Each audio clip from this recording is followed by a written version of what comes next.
Welcome, everyone, to the 40 in Tennessee podcast. I'm Josh, here with Houston and Randy. We're going to talk about some river monsters. Maybe. I don't know. We're probably going to talk about... We were going to talk about structures again. I got a big wild hair up my ass about structures. After that... We talk about both. Have you watched anything weird? Have we gotten any reports? No. There was a point we would get reports all the time. Now... Yeah. Now we're not getting anything. Yeah, now we start a podcast with nothing. Get nothing. Everybody's getting shot. I feel like I'm waiting for the Sasquatch unveiling to happen. You know, they're saying they're releasing all these documents, you know, JFK files coming out and all that. I'm just waiting to see if Sasquatch gets like... Wouldn't that be wild? If it just accidentally gets revealed, like, you know, there's like some administrative oopsies. Yeah, and they put it out there and they're like, everyone's blown up to like waking up to their phone blowing up, like, who released this? There's gonna be like a whistleblower. They accidentally add somebody to Signal. Yeah.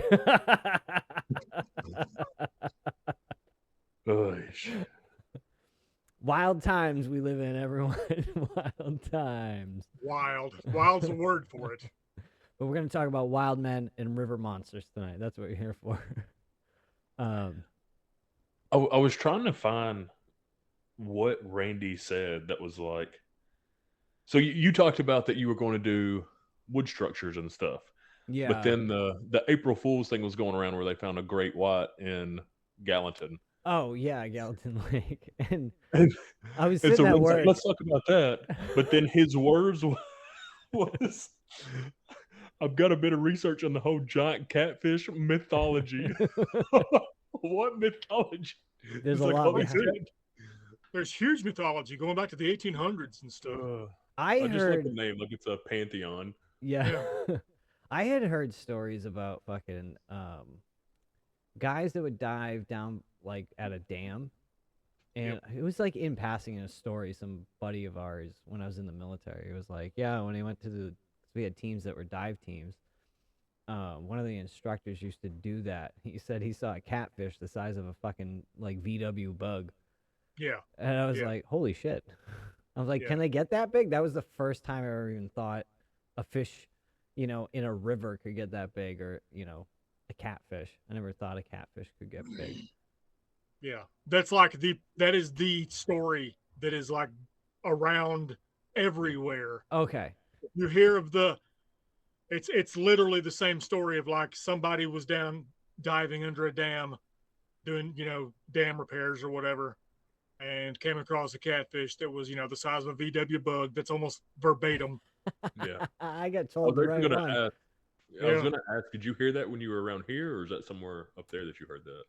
I was down in Tennessee. But this one was in the military, so it was guys that were part of a dive team, and it was just them shooting the shit about stuff, and they were talking about like the guys on the dive team that did stuff in the ocean, because I am terrified of like deep water. I can't see the bottom, you know. I don't like that. Yeah, me too.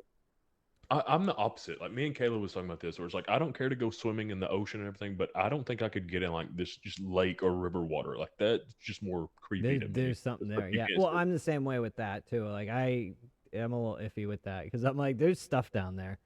Yeah. But crap, where was it going? Where was I going? I was asking them about the dive team guys about like when you dive at night, and I was like, what's that like? And I was like, do you guys see any fucking I always ask, you know, do you see weird shit? And they go, no, when you're diving at night, because you can't fucking see anything, you're really going off like GPS and shit. He goes, you'd feel something just kind of bump against you or something like that. You can just keep going. You don't. He goes, you know, it could be a seal. It could be, he goes, you just don't think about it. And I'm like, I'm just thinking there's a giant squid. Like the whole time, just something coming up after you. Yeah, I'm not into bumping into stuff in the dark in the water. No. Have you ever went diving, Josh?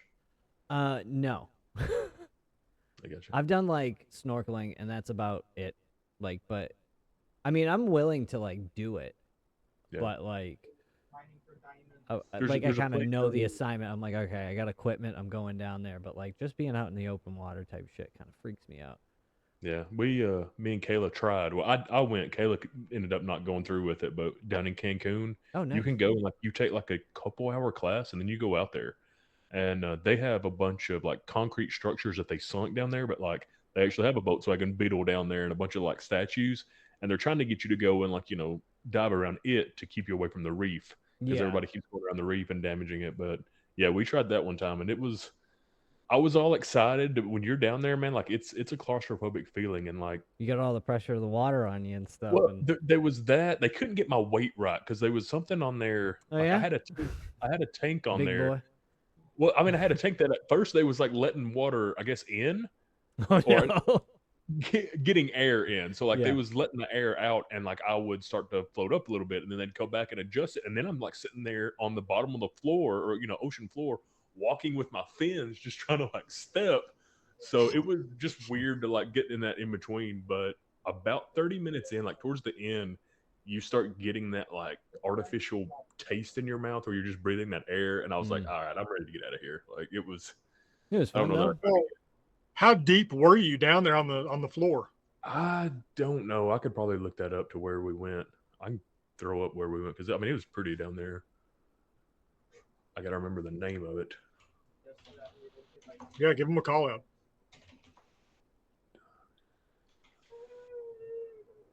If you're traveling to Cancun anytime soon.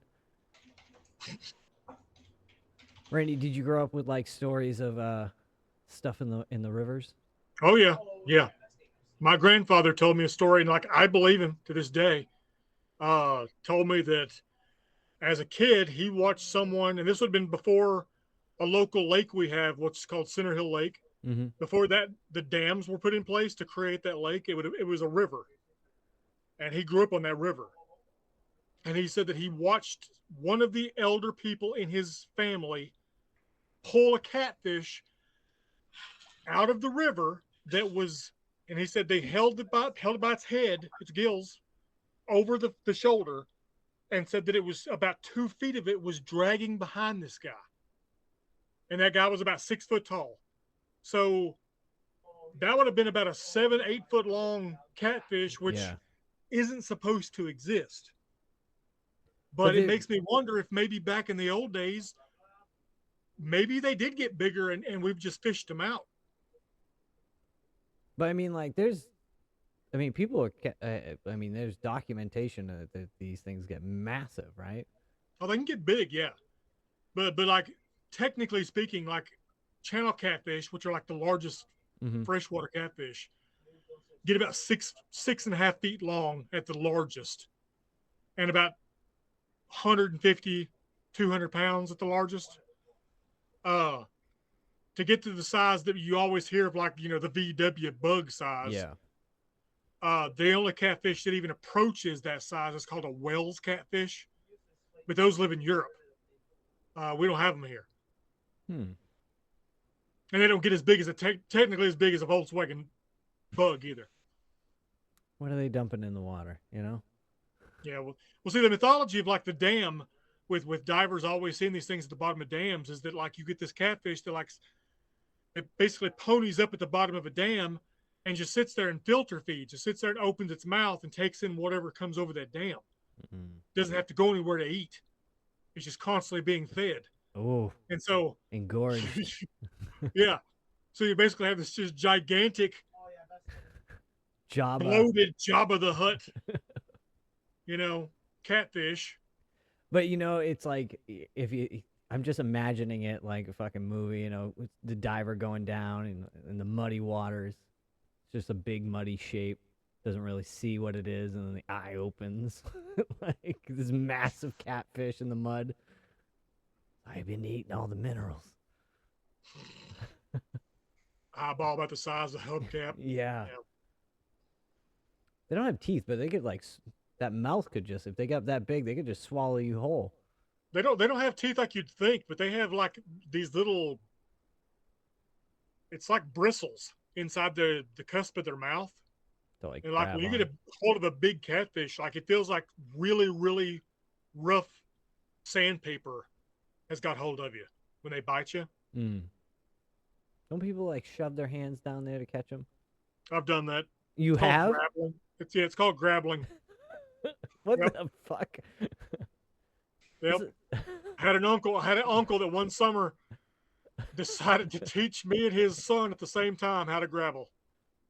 So That's scary, man. Use It the is scary. spotlight, figure 8 spotlight. yeah, you literally just you go to where there's root ball sticking out in the water, basically, Mm-hmm. and there'll be a lot of fish up under there, and you just stick your hand up under there, dark in the dark, and like you'll feel the fish like moving around. Yeah. The whole like, well, my uncle always said, he's like, the trick is not getting scared and pulling away, because these fish don't know what you are. They just think you're another fish that's invading their space. So when you're putting your hand in there, they kind of like will brush up against it, and you have to kind of just like go through it and be like, okay. Reach your hand around them and you can get them in the gill slits and just pull them out. You can pull out huge, huge fish. I'm getting anxiety just thinking about this Yeah. right now. Like I'm getting like, oh my god. I'm just Putting thinking of my snap hand turtle. in the dark. You can catch snapper turtles that way. You can Yeah, catch- fuck off. my uncle said that the worst thing you can get hold of is a soft shell turtle, Yeah, that would suck. because soft shell turtles' necks are so long they can get all the way to the back of their shell. Yeah. So if you pull one out by the back of their shell, you're still getting bitten by this thing. Oh, gotcha. And they have like a razor sharp, gums. They'll take your finger off. Fuck that. So I hope I'm never in a situation I need to shove my hand underneath a. I mean, you won't go hungry if you learn how to grapple. That's fair. That's a fair point. Teach a man how to fish. Teach a Yeah, man how to grabble. I'd rather just throw a worm out. I don't know. So And just there's also on the whole history of grappling, there are Native American legends that claim that they learned grappling from Sasquatch. From shut watching up. Sasquatch do it. Really? I'm not kidding. I'm totally kidding. I'm totally serious. I mean, They claim they watched Sasquatch do it. I feel like that seems legit. So I feel like that's a very squatchy thing to do. Just shove your hand in there.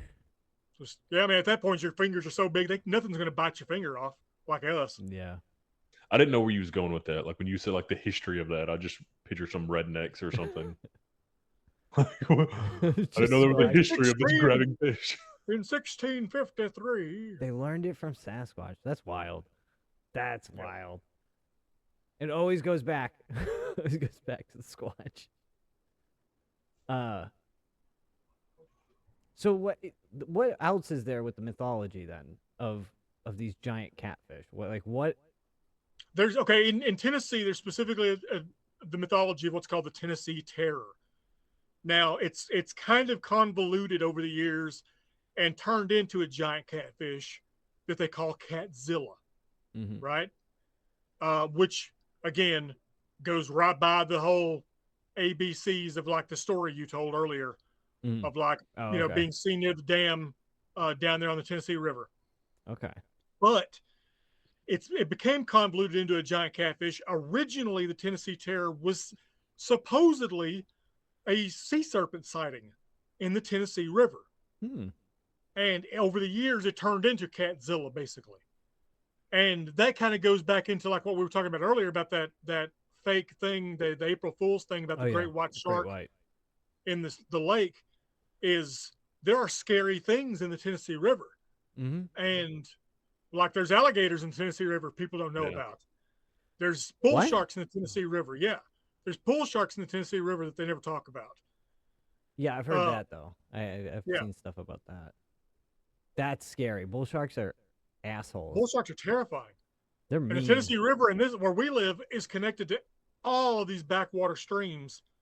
If you follow them, they go into the Tennessee River. So, the whole idea of like you're in some backwater stream, wading around in the water, and you would never think of like, the possibility of there being a bull shark in the freaking stream with you. Dude, that's fucking... Oh, that'd be quite the doozy. You wouldn't even. Yeah, you're right. You wouldn't be expecting that. No. And I mean, it's not precedented in the United States of that happening. They've been No. found up in the Mississippi River. They've been found way up the Mississippi River.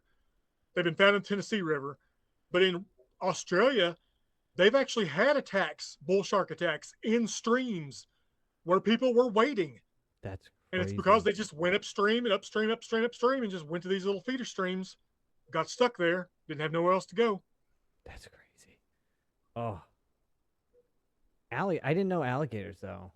How'd that happen? Oh yeah. Well, there was a small population, about 35, that live on the Tennessee River just south of Chattanooga. Oh. Yeah. I did not. People know kayak and see them all the time, and they don't know exactly how that population got established, but I mean, apparently, you know, it just took a male and a couple of females to go up the river a ways, and there you go. Yeah.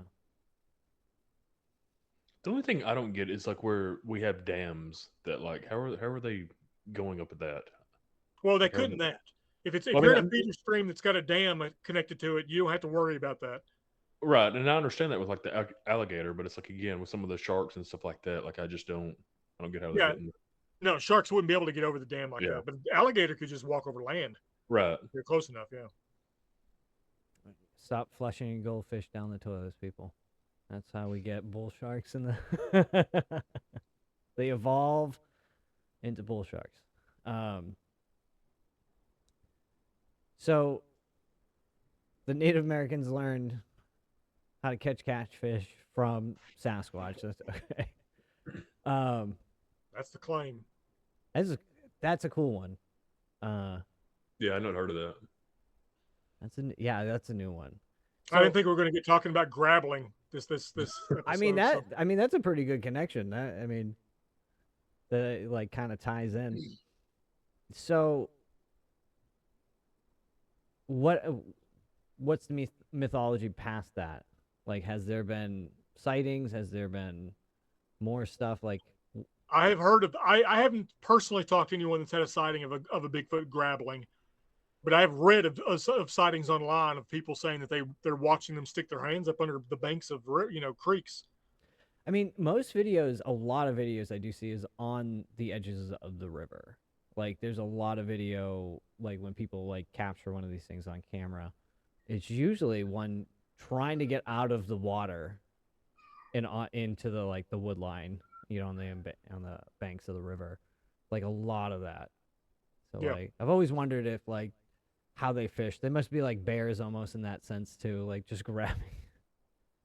Well, remember from the first episode, that wild man that supposedly got captured. Yeah, he was down there fishing. He would go underwater and come back with armloads of fish. Just like. I mean, that's Loved him. Just a big, just imagining like a cartoon looking squatch coming out with all these fish. And then these townsfolk nearby with like binoculars watching them. And like, we're going to get him.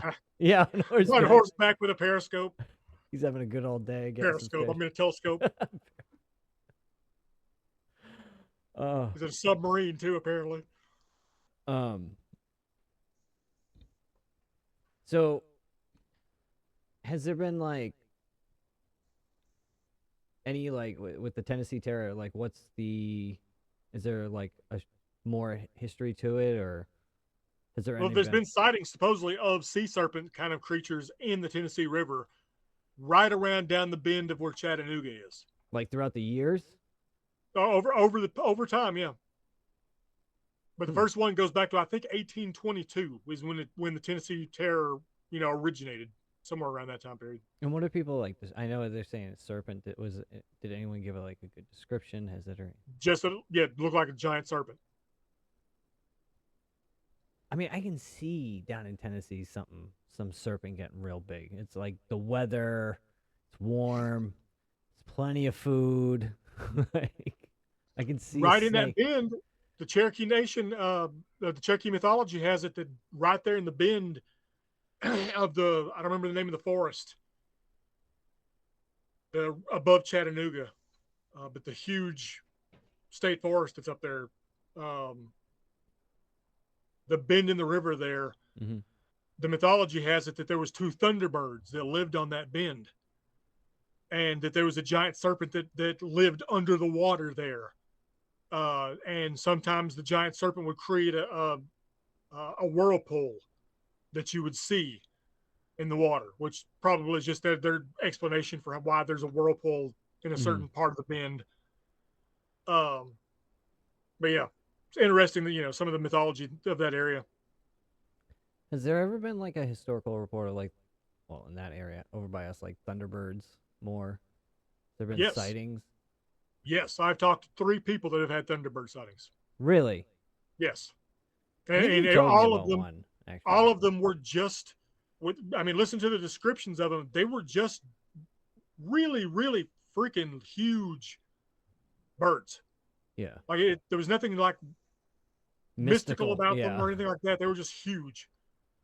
But one of them, the guy was it was when he was in Boy Scouts, and he said that they were walking around the campsite picking up trash in garbage bags, and they went down this one trail that was going down near where there was a creek. And as they were going down this trail, they noticed what they thought, and he said that the I guess elder guy that was with them thought someone had thrown a garbage bag up into the tree. It was so big. And when they walked up there to retrieve this garbage bag, it unfolded its wings and flew the freak off. Holy crap. Yeah, and he said it was the biggest bird he ever seen in his life. I knew he was a kid. Did he? Well, I thought about that. I mean, could it have been that he was a kid and he saw a really big vulture or something like that? Maybe. No. I mean, yeah, but like, now being older, could he put a sense of scale of like how many feet? I know he was a kid. That's the thing. He still said that it was the size of a garbage bag, like a full garbage bag. Pretty big. It's pretty big. But yeah, I never like stuck an eagle or anything next to it, or a full garbage bag to see what the size difference would be. But yeah, see, like I've been up close to would be, to larger a than a bald eagle. Yeah, I've been up close to a bald eagle. Those things are massive, but yeah, they get big. But like they're not a full garbage bag. Yeah. That's quite the. That's so scientific. Our scale. Our scale for shit.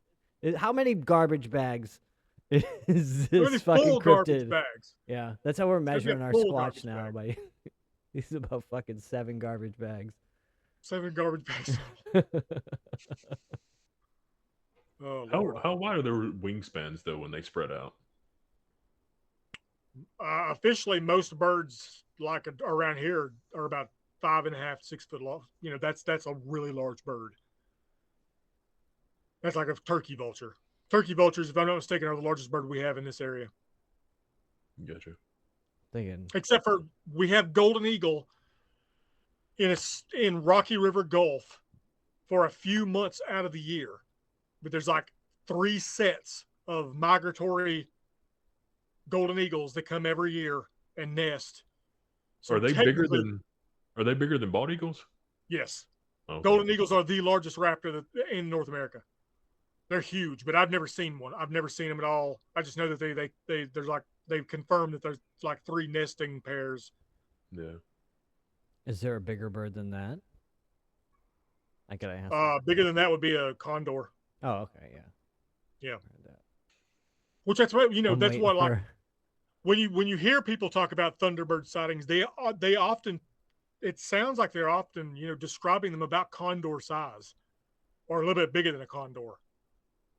So, and the Native Americans, the mythology of the thunderbird differs a little bit between depending on what tribe you're talking about, but a lot of the plains natives talked about that the thunderbirds rolled in on the great storms, that you would see them in the skies before the great storms were coming.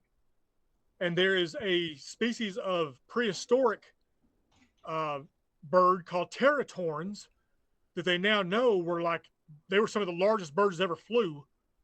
and they know that that's actually how they traveled migratorily long distances, were on the heads of thunderstorms. Use like thermals or Yeah. the currents and stuff. Yep. Oh. If you're a huge bird like that, you got to conserve energy. Yeah. Yeah, because whenever I hit Thunderbird, I'm thinking of a bird that I can fucking ride, man. Yeah. And that's what, well, you see, if the Native Americans, that's where they got the Thunderbird, was they were on the, the verge of the thunderstorm. You'd see them and hear the thunder coming along with them. It'd be wild having massive birds in the air like that. Yeah. I mean, humans aren't wired to look up, No. So we're looking we would for be snakes. prey so easily. I think we'd adapt. The turkey vultures we saw at Cardwell. Yep. Those things were massive when they came in freaking real close. Almost landed on Lauren. Yeah, like right next to her. Like put out its wings. I was like, oh, jeez. I do think we've got more recently, like even bald eagles for sure. Just when Gatlinburg was on fire a couple years ago, like we've got bears and bald eagles again and all that. Just more stuff's kind of moved this way. I know there's several pairs of bald eagles that live up on Fall Creek Falls Lake now too. Oh, nice. Cool. Me and Nova actually got to see a pair of those one time when we were hiking up there. That's gorgeous then. Yeah. And they got that distinctive call, Speaking of fires, though, I said structures. A hair got lit in my ass if I can get about Squatch structures. There was a video just popped up. I had typed in Sasquatch structures in YouTube just to see what was out there. And there's one that was that clip I sent you guys, and it was just like the news report, like Channel 6 or something like that. And they were talking about finding these big structures in the woods, and that, like, really they're more concerned that it would start a fire. And I never thought of that until that, like, seeing that. And that video was from like 7 years ago. Wow, really? That was that old? I thought it was actually new. It wasn't that long ago. Yeah, the video was posted like 7 years ago. It was like I really thought about it, and I was like, is Squatch setting like bonfire traps out in the woods? But like that is a interesting angle if you think about it, right? I was just thinking about this today. It was just like these wildfires start and they start investigating, and it's like, who's making these big bonfire pits and stuff, like these big bonfire like structures? Slowly find out it's Sasquatch out in the woods. Some innovative Sasquatch has been on a roll. Well, it was like funny watching like the news report talk about it and show these freaking structures that like are out, and they're like, these things are like out miles out in the woods. Yeah. And they're like, yeah, that one specifically said they were like 7 miles out, and they're like, no kid came out here to do this. Yeah. And like they called it like the lumber yard, like all the sticks are like laid out. They had like structures nearby. I kind of question our wild men down here on their innovation, so to speak, because I've seen a lot of like really gorgeous structures in other regions, right? I've seen like we have that one really nice one by one of the other sites. We got the one called the Cathedral. We call it the Cathedral. Yeah, I remember that one. Yeah. But like at primary site, it's like, just some like a few sticks. I mean, they don't do the massive, or at least we haven't really found one unless you have. Oh, I mean the cathedral. I found one back in the day with Nova that was like made of multiple trees.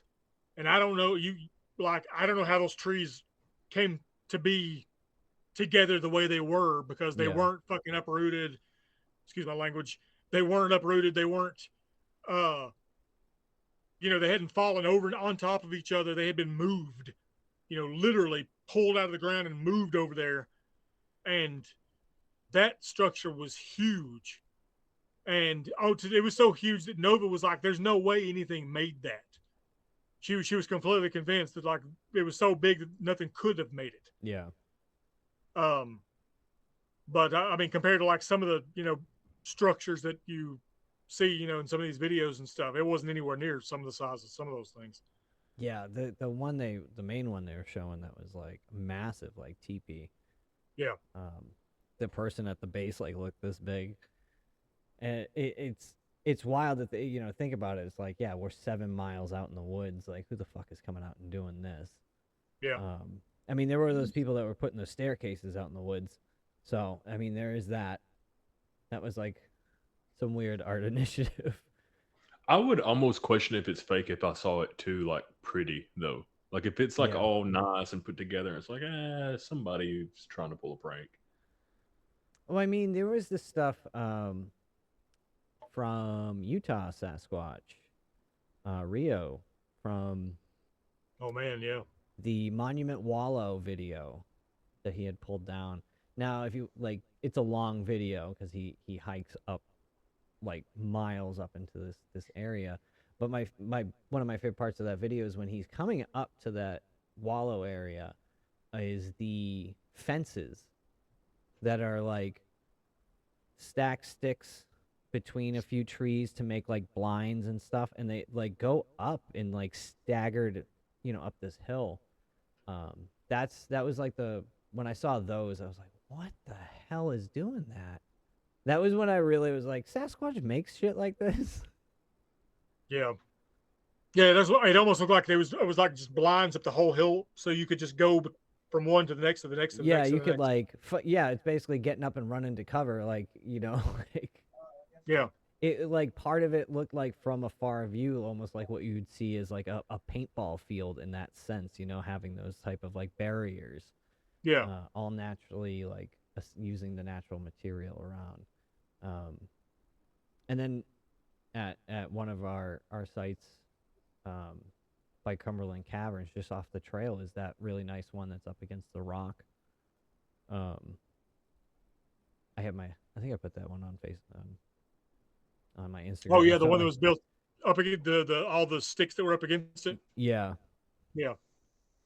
And that's been there for a long time. Yeah, we found a pyramid several years back up on Cardwell. I call it a pyramid, like a teepee. It was more like a teepee, I guess.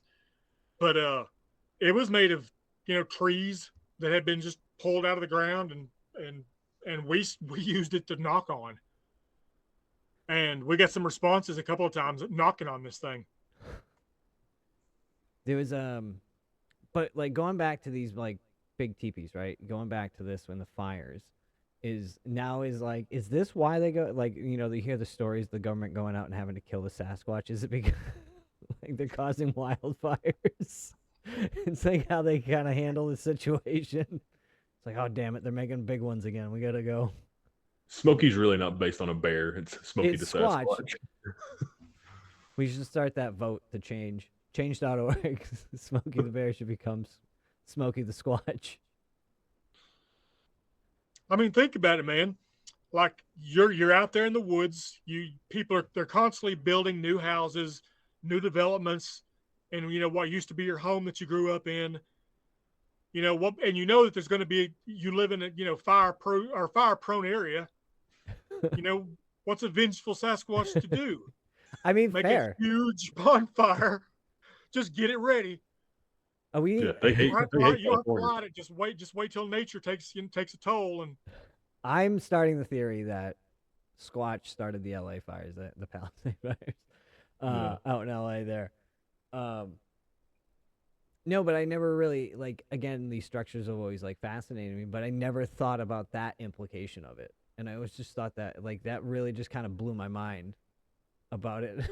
That they're making fire hazards out in the woods. These damn Squatches. Have y'all seen the Shane Gillis joke about Trump and the forest fires? No.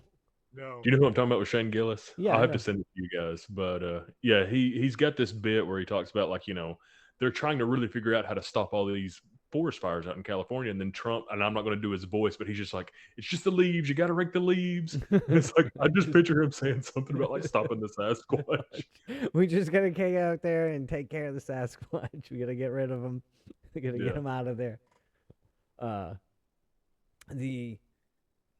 Just never like that. Just it was like, oh my god, yeah, because they're stacking all these massive logs that are gonna dry out and become big hazard, big fucking hazard. Thanks, Sasquatch. Yeah, whatever's doing it, yeah, it actually is a hazard. Yeah. Yeah, it's funny.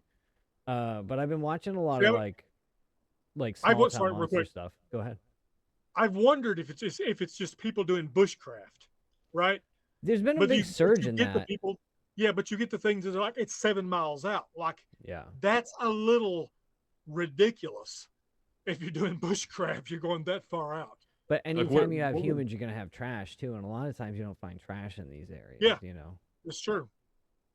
What exactly is that? Like the bushcraft? What are you talking about? Just people going out and like going out like building houses with like a little, like a machete and taking down like some little saplings and stuff and building little bushcraft. Yeah, making like survivalist kind of training kind of stuff. Yeah, there's been like a big surge in that, like especially from like when was it Primitive Technology YouTube channel came out and was built like a whole house. He had nothing. He made like all his tools, did all that stuff. People were really getting into the bushcraft stuff, and I think they still are. I think there's a big thing, people getting out and doing that. But like some of the size of this stuff. Yeah. That's like when you see some of the logs that was involved with some of the. It's like you brought a building that 10 people out there to do that, or or one really large guy. 3 people to do it to lift one of those logs up and like walk it up into place and stuff. Yeah. That's what I want to see as a wild man. I want to see a wild man rip a tree out of the ground. That's what I actually want to see. And then he plugs it upside down. That's the other one that blows my mind is the upside down tree spikes. Yeah, like in Alaska. Yeah. I find those in Alaska all the time, yeah. That one scares the crap out of me. That's a display of dominance. Oh yeah. That's a display of this is get the hell out. You can pull a tree out by the roots and then stick it upside down and be like, look what I did. Yeah. I was listening to a bunch of small town monster like documentaries. I've been like kind of listening to them. They've been doing like that Road to Discovery series with Sasquatch, kind of traveling to different areas, and they did the Appalachian. I was listening to the Appalachian one, and it was funny to me because they start in New Hampshire, and I'm like, you know me, you know how I feel about that. I don't know. They opened me up to it. But the fun stuff that I liked that they were getting out of the Appalachian like area was like the vocalizations, and they had so many different ones. And there was one in particular that was like it was singing. It was like almost like a rhythm, like I don't know, like someone was like not like a hum, but actually like kind of vocalizing and doing kind of a rhythm. Like kind of like a short, like 5-second thing, and then there's like a whoop at the end it sounds like from another source, but that was the first time I had ever heard like, they were referencing Sierra sounds, of course, and but they were showing all this different like vocalization they got from just this one area. That's one of those things, bit of evidence I've been wanting us to be able to get is like a good vocalization. Yeah, I've got that one recording on YouTube of that one scream. It's like one of the first videos that I ever put online. That was taken here in Warren County. But you're talking about the singing. Yeah. One of the Trey that the lady that we talked to with the singing bowls. Yep, she came to our convention. She was at Crypticon. Yep, she'll be there this year too. She talked about that. She says she heard the Squatch singing to each other down in Myers Cove one day. And it was like I believe it was the first day of spring or the first day of summer. And she associated, based off her like belief system, that was why they were singing. was because it was the first day of spring and the first day of summer, whichever it was. Squatch got culture, man. But like I had never heard, in the years of doing it, like no one ever mentioned singing. So it kind of when I was listening to it, it was like the time I was like, what? And they kept playing it like on a loop. It was cool. I thought it was like interesting. I was like, you always hear like the chatter, the whoops, the long screams. The Sasquatch Ontario, that guy has. I haven't actually watched the video, but I saw like a couple of weeks ago. He had a video, and the video supposedly has a Sasquatch singing in it. Oh. Vocalizations, yeah, and he's got quite a few vocalizations over the years. That dude has. He's been like the same. He's been dealing with the same habituation case, basically for about 22 years, I believe. Like, is it his property that he's? No, it's someone else's property, but he's been had access to it for like, if I'm not mistaken, 20 something years. That's crazy. That's the dream as a researcher. Yeah. Has he got any good like video evidence or anything like that? He's got some good vocals on some of his videos. They must be deep out there then. So that's up in Canada. That's like that's cold. That's not like American cold. No, that's different cold. Yeah. Well, Canada has another interesting place that's up in north. What's that valley? Valley of the Headless Men? Valley of the Headless Men. Yep. That's a fun one. I remember when you brought this up to me, I got super deep into this for a while because I was like, hold on. Because this valley has like its own like different almost ecosystem. Yeah. Because it sits on like a thermal pocket. Yeah. And like, Houston, do you know about this place? Not a thing. Okay. So just to preface, like they do like it's way the hell up in northern Canada. It's this river valley. I think it sits on like a thermal geo pocket or something like that. So it's a lot warmer. It's the most cave heavy area in all of North America. Gotcha. And they do like you can do excursions up this river, like river trips. But they have to helicopter you in, and they drop you at the top of the river, and then you go down the river. Now, like the legend of this place is that the natives up there said that there was a tribe of giant hairy men that lived there, and anyone who went in there, they'd always just find the bodies, never the heads. And through history, people have gone missing, miners and stuff like prospectors and such. They find the bodies headless. They never find the heads. I think there is a report of like 2 people that got away claiming that they encountered these giant hairy creatures.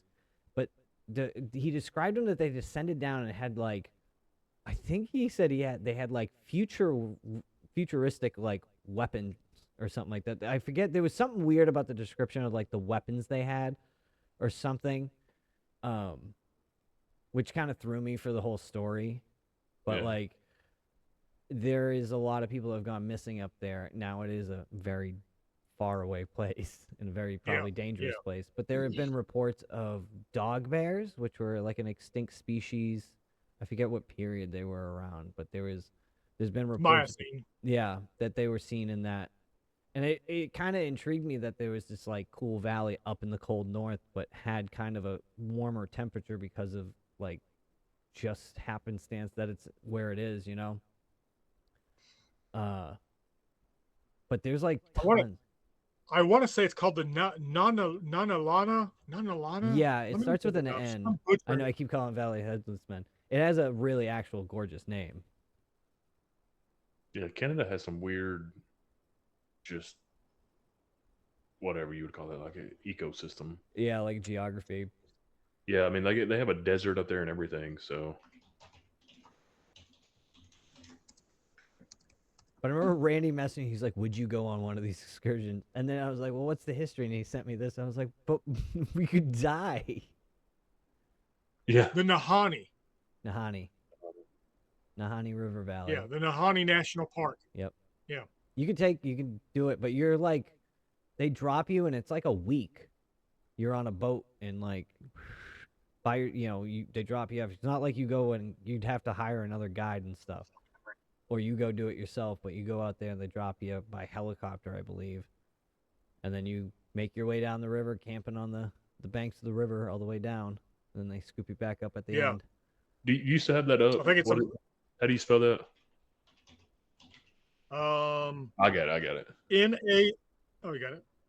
Yeah, I was seeing how close because I looked up this desert here where they literally have like the sand dunes in Canada, which is crazy to think about. Yeah. Isn't there a desert in Maine? Like a tiny little desert in Maine? There might be. Bad New Englander. I'm like, huh? I think I watched some little thing on, there probably is. YouTube that was talking about. Maine is a wild place. That was another thing. I was watching Small Town Monsters. They did something about, they were doing stuff about northern Maine, some encounters up there. There's some aggressive encounters up in Maine. Yeah, I can see that.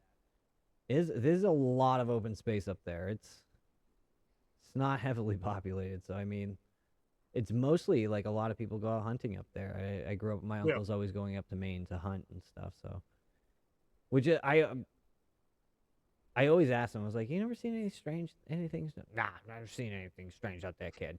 Nah." I'm like, all right, they're out there fucking bombing around on 4-wheelers and getting up in tree stands. I'm like, you guys are up in tree stands. I'm like, you're not seeing anything? Like, damn it. So any place in the world, where would you want to go research? It's a good one. Randy, where? I feel like you got one. Man, I don't know. That's anywhere. Like that's too hard. Like Northern Hemisphere, Southern Hemisphere, where the hell are we talking about? Well, specifically looking for a Sasquatch or I was going to ask you. Yeah, go ahead. Yeah, you're looking for a Sasquatch. I would like to take what we've learned in finding active areas here, and which is basically find a spring, a bunch of springs are, and a creek bottom, and then you've got an active area. And like I go to the Pacific Northwest and just check that out because I know that's cliche. But like I've never been to the Pacific Northwest. It's like the one part of the U.S. I've never really been to. It's the whole area up there. And from what my understanding is, like that's wilderness up there. Like we don't have wilderness compared to that kind of wilderness. So it'd be cool to get deep up in that. At some point, like take some of those back country roads and see what you find. I don't know where I'd want to go, honestly.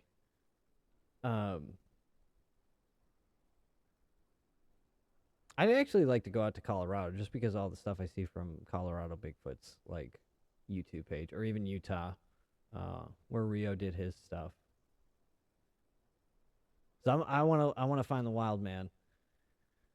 That's what I'm looking for. I'm not Alaska. The stories from Alaska scare the fuck out of me.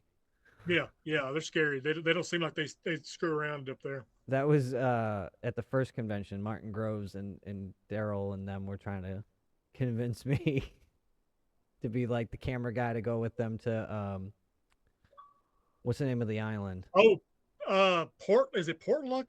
Or I don't remember what it's called, but it's that one place that supposedly got abandoned because of Bigfoot taking people. Yeah. I would absolutely go to that. Did they get to go yet? I don't know. They were planning at the first convention when we were chit-chatting. They were I remember them saying it now, but like I just totally forgot about all that. Let me set the stage for you guys so you can understand how this got asked and also who else was there, because it was a kind of funny moment. Because Hellbent Holler was out there. There's Martin Groves. I want to say Dewey was out there too. Janice Carter, myself. There was a couple con guests that had showed up that night too, so they were kind of having a great time with me, hanging out with the legends. Ron Moorhead was with us for a little bit, and Sword, Big Sword. Oh, Barton Nunley. Barton Nunley was out there too, and Martin, like, everyone's shooting the shit, and Martin's just like, Josh, you seem like the guy that we need. And I was like, for what? And he's like, we got an expedition planned to Alaska, to a place called Port Luck. And I didn't like pick up, like, I know the story, but I didn't, remember at that time. And I was like, oh, what's up with that? She's like, yeah, Martin's like, kind of goes on, like, we're gonna do this, we're gonna have guns, you're gonna have protection, like, this is gonna be all this. And I'm like, why do we need all that? And Janice Carter just says, she goes, is that the place where they practice cannibalism? And I look back at Martin, I'm like, so they do cannibalism up there, these Sasquatch? He's like, no. And MK was out there too. That was who else was out there. But yeah, they were trying to convince me to go on that trip. I know they were putting together they were trying to get financing for it and stuff. They wanted to do an research expedition, and they were asking me, but I was a little apprehensive about it. I'm like, I don't know, that's far away. It sounds pretty fucking dangerous. That sounds like a trip, like a hell of a trip, though. Yeah, it sounds like a good way to die, Josh. Like, how many people get to say that they go, like, this is how you're going to go out? I was like, if this is the time, like, this would be the moment. Like Josh went looking for Sasquatch, never came back. They found his camera. That was it. Some rabbit holes are just too deep. Well, that was where I was like, I don't know if I want to do that. I think it'd be a trip of a lifetime. Yeah. Oh yeah. But just the stories, the encounter stories from up there are just like crazy. Now I don't know if that town got abandoned because of Sasquatch, but it seems like it from all the history and stuff. All the stories, yeah. Yeah. They never mentioned cannibalism, so I don't know if Janice was messing this up with another group of Sasquatch. That's all it took, and it scarred you. Yeah. But also think about who I was sitting with, like, with that crew. Yeah. No, that was a good time. But Portlock, man, yeah. I feel like that's like the end boss of Sasquatch research. Where would you go, Houston? I honestly would leave that up to you guys. I don't know. Like, that sounds fun to me, but like, I'm not gonna recall these like you guys are. You know all these spots and the history of all of them. I mean, I just have my bags packed. Chester invited us to go to oh hell, what is it called? Valley of the Headless Men. I feel like you No. go a fishing trip. I would go fishing with Chester. That sounds fun. It's probably a good time. It's in East Texas, but it's the Sam Houston National Forest. That's like one of his active areas that he goes to and researches. Isn't that the place that I told that story, like the couple got killed at? I'm not sure. I think there's been a death or so, a couple attributed, yeah, in that area. I know there's one area near that area where supposedly on the road, if you're riding a motorcycle and you're not wearing a helmet, people have gotten hit with rocks. You know, rocks have just come flying out of the woods. Safety and check. hit people on motorcycles. And so Squatch's helmet checking. Motorists. Click it or ticket, man. Has there been reports of like Squatch of Squatch like we hear about them running across the road? Have they ever like thrown rocks at vehicles, like passing vehicles? Not that I know of. I know human kids throw snowballs at, cars on the highway. Yeah. I mean, there's all these stories of Sasquatches chasing vehicles, but you'd think there'd be one of like, the chasing the vehicle and then he lobbed a rock through my back of my window. And... Just sounds like a crazy ex at that point. Yeah, it does. There is that like, there's an old YouTube video of like a backup camera or something like that, a rear view camera on a car, and it looks like they like ran over a Sasquatch. Then it I gets know up which and one you're talking about. yeah, and it gets up. Is that one ever been debunked? I'm sure Thinker Thunker says it's true, so who knows? Well, there you have it then. No shade. No shade to anyone. No shade at all towards Thinker Thunker. But I mean, you have so many videos, and it does blow my mind how many people do hoax it. You know what I mean? Yeah, like it's I don't know what the this sounds horrible. As someone that like I don't know, I feel like if we were to hoax something, right? Yeah. We would hoax it like well. Yeah. And it would be for our like we'd get something out of it. Otherwise, what the hell are you hoaxing it for? That's always been my question. Is like, what's the play here? Because you're gonna get found out. But then you get but you get some of these videos that like people are like, well, that's obviously a hoax. It's too good. But then you're like,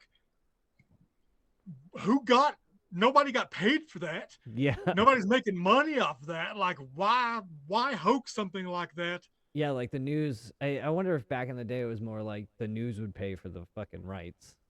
Oh, way back in the day, I actually remember a case of a guy who was on a ferry somewhere. Oh, where was this? I think it was upstate New York.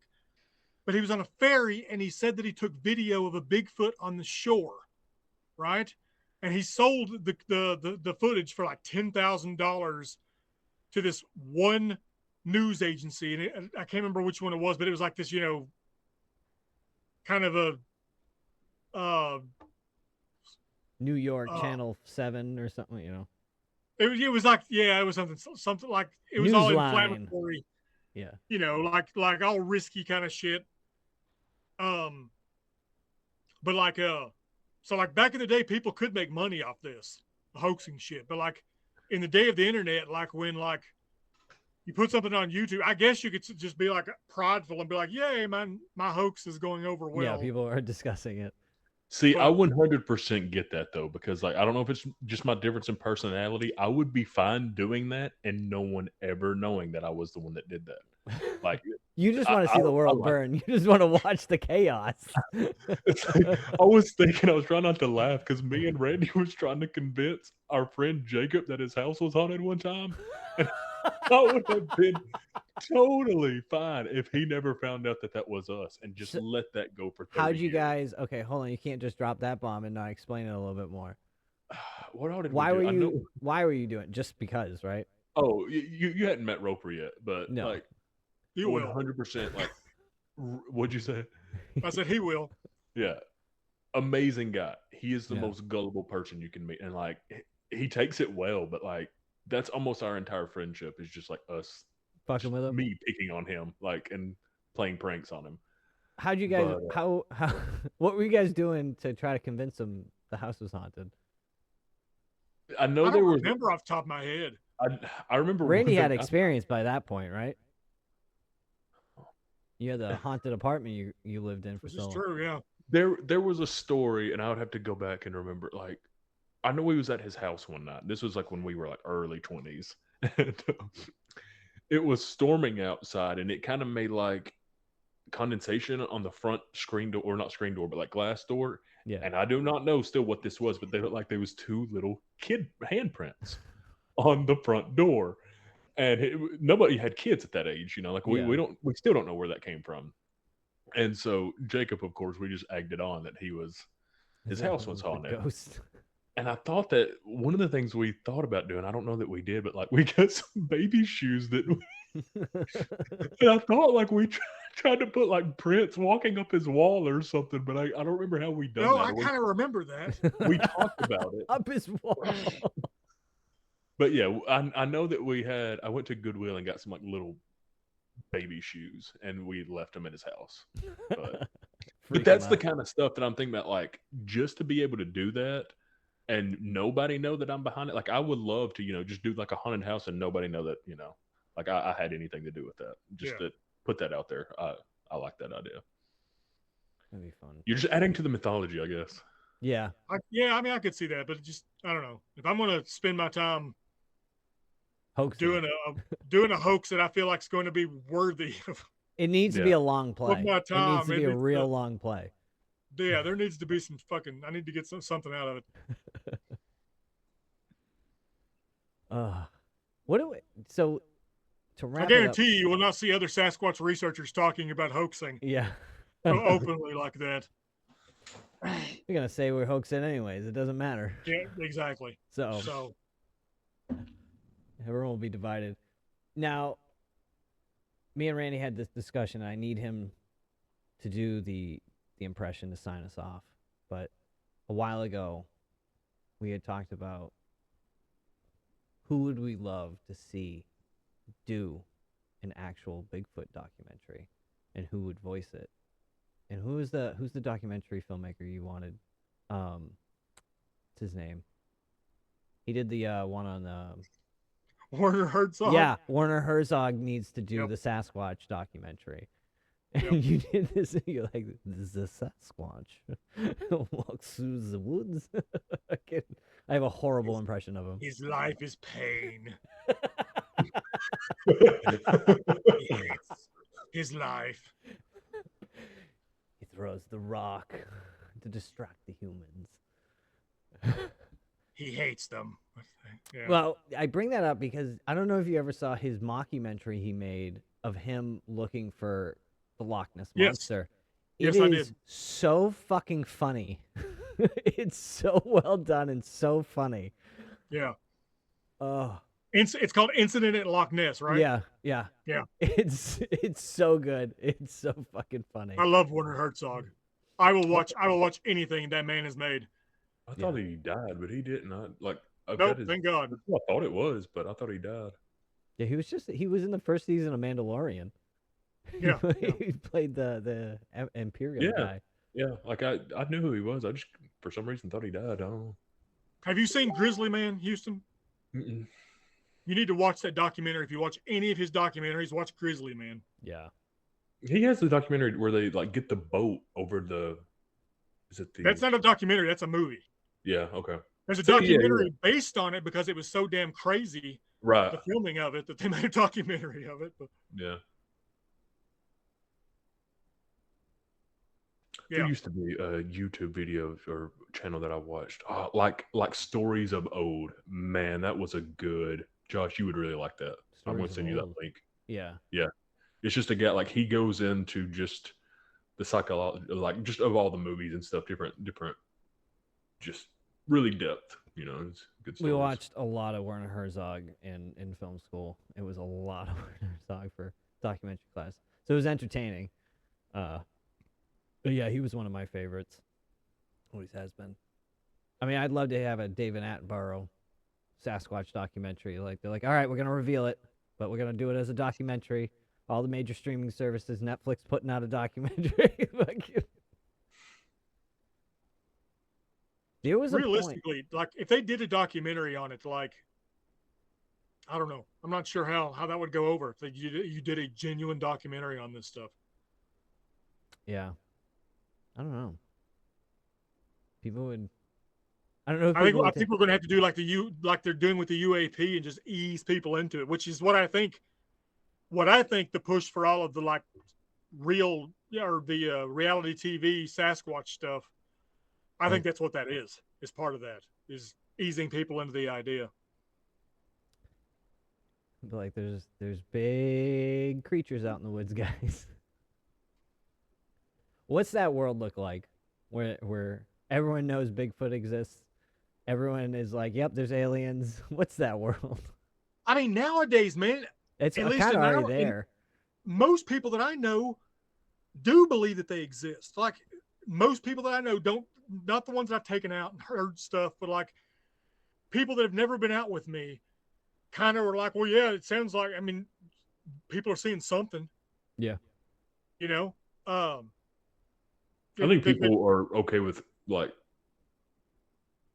I don't know, just that there's something like we feel like we've been lied to by the government so much that they're open to saying like, well, you Yeah, knew it's this. just like I think there's something out there, just Yeah. to fucking oppose it.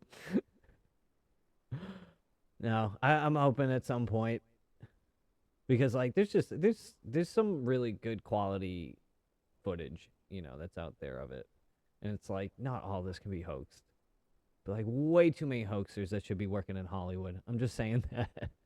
Right. Some of these costumes are really good, guys. Yeah. Like I'll catch flack for this. I know I will. But there's a couple of those photos, the Todd Standing photos, Yeah. that I'm not 100% convinced they're real, but like I'm siding towards that they're probably real. Mm. And mainly because there's a woman that I talked to up on the mountain who says that the Muppet one, the one they call the Muppet, Yeah. I know which one you're talking about. she said that it looked exactly like that thing. What she saw looked exactly like it. So, and it's just, I don't know. There's just something weird about those videos that make me feel like there may be some legitimacy to them. Mm. He's had years. The claims is that his sister's in special effects, and his sister helped him create these masks or these illusions, and yet Does she work in film?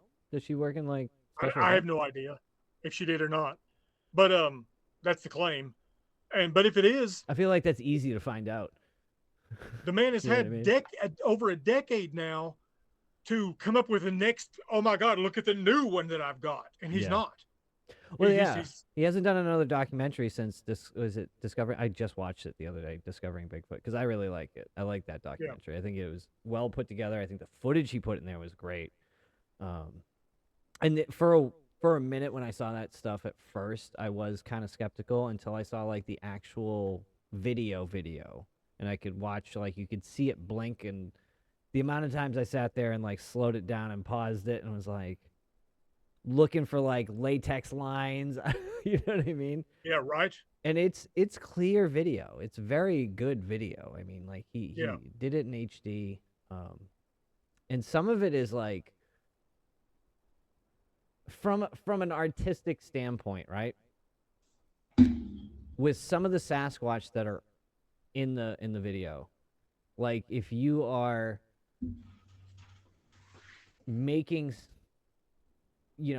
a hoax of this, right? Making masks, making suits, like there was some very distinct artistic choices with some of these. And it was like a lot of different like variety, but yet like a cohesive like Yeah. look. Yeah, And I know what you're saying. that takes a lot. That's like a lot of prep and like building and like not that it can't be done, but for what? Like it's like, oh, we're just gonna hoax this. Like that's where I have the hard time trying to believe it. And I understand there's people out there that would just be like, yeah, fuck it. Like Houston said, I'd do it. Like fucking, if people didn't know it was me, I'd fucking do it. Houston will be the member of the team who gets the perfect photo now. Oh, he will. Because he's went on record and talked about hoaxing. That's how this works.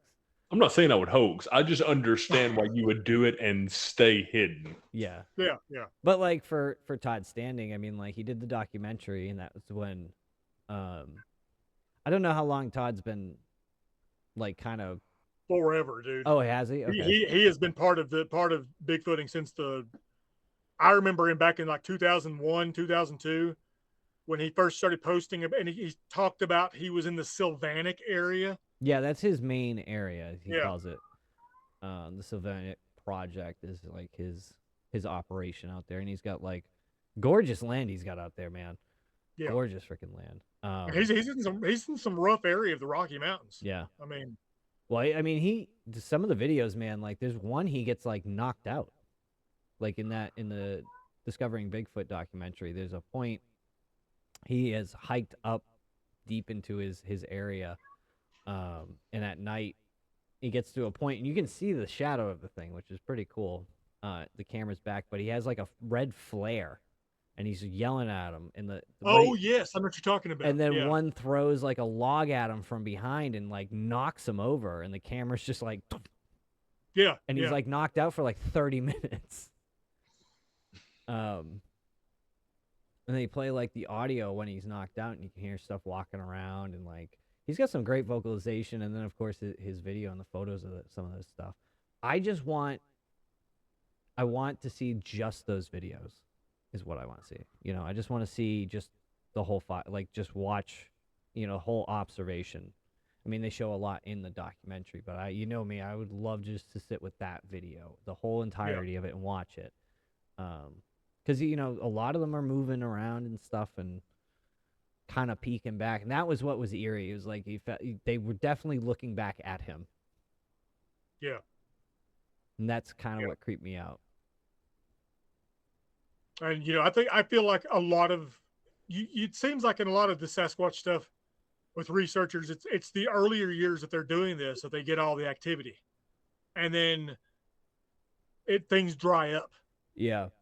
And I feel like it's the same way with Todd Standing. Like the early years is when he got those really good videos. And now, you know, my understanding is he just takes people out now.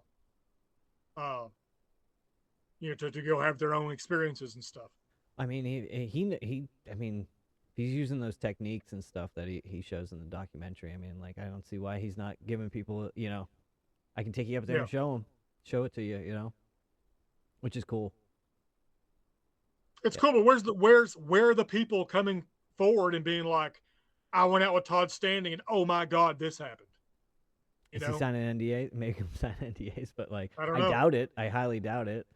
But also think about your experience. This is true. Nobody that I've taken out, you know, go out and openly are like, yeah. Think about it, like. Yeah, you just explained that, so never mind. Everyone we've taken out and they've had an experience. They always walk out like my first time, like just eyebrows to the hairline, and just like, what the hell? Because like I said, when I first came down with you, I was like, yeah, maybe something will happen. You know, I was just like, yeah, this will be fun. I get to hang out with Randy, and then something happened. You know, I had my encounter, and that when you're like, yeah, it's real. Oh, you know, it's that point in Ghostbusters, like, ooh, and then the ghost comes out. Like, oh. I never thought about that, but it is always when people start to do it. Like the first time I went out, stuff was happening, and now it seems like nothing. We go out and nothing. Yeah. Yeah, I mean, and I feel like I don't know. I mean, I don't know why that is, other than I don't know. Yeah, that's a crazy. It's one of those questions of like, and trust me, there's times when we've gone out when I've come down and I'm like, nothing's gonna happen when we go out, but let's just go out there. Like I just know nothing's gonna happen. I've thought about like next time I come out, it's like I need to really clear my mind. I need to really like be like, I'm just going for a walk in the woods. You know, you just go. I'm not looking for you. I don't want to see you. You know, like. Just neg the Sasquatch. Yeah, you're just trying to mind trick them. Yeah, I'm trying to mind trick them. Like there's people that claim that you're supposed to walk into the woods with thinking good intentions and thinking like, hey, I'm here, guys, just letting you know, and and all that, and that they pick up on it. Who knows? I don't know. They drain batteries. I don't know what the hell they do. I'm going out being like, I'm ready. Let's go. I want to see you. Finally. And then that would probably change everything again. But I think it goes back to like we've always said, like they're not going to be active all the time. And I mean, you were going out 4 times a week for a couple years. Yeah, a lot of those days nothing happened. Nothing happened. So it's just like part of it. Yeah. It's like you just got to be out in the woods, like in the area. Find a good area. If you got. That may be actually, you may be onto why it is, in the earlier years that people experience this stuff mostly.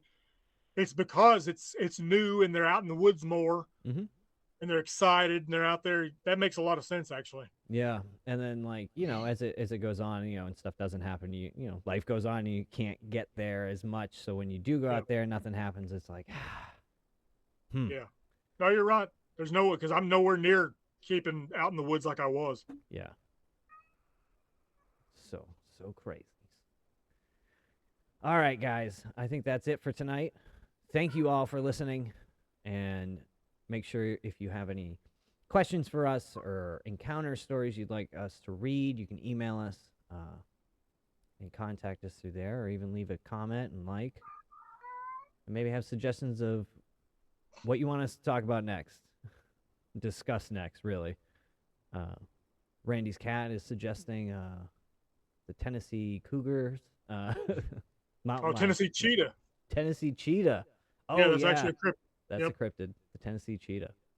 That's something we can talk about. Like you said, we went from Catzilla to Bigfoot, as always. Yeah, we come back around. It comes back around. There was a great segue. The natives got taught by Sasquatch. All right, guys. Well, have a good night. See you guys next week. See you.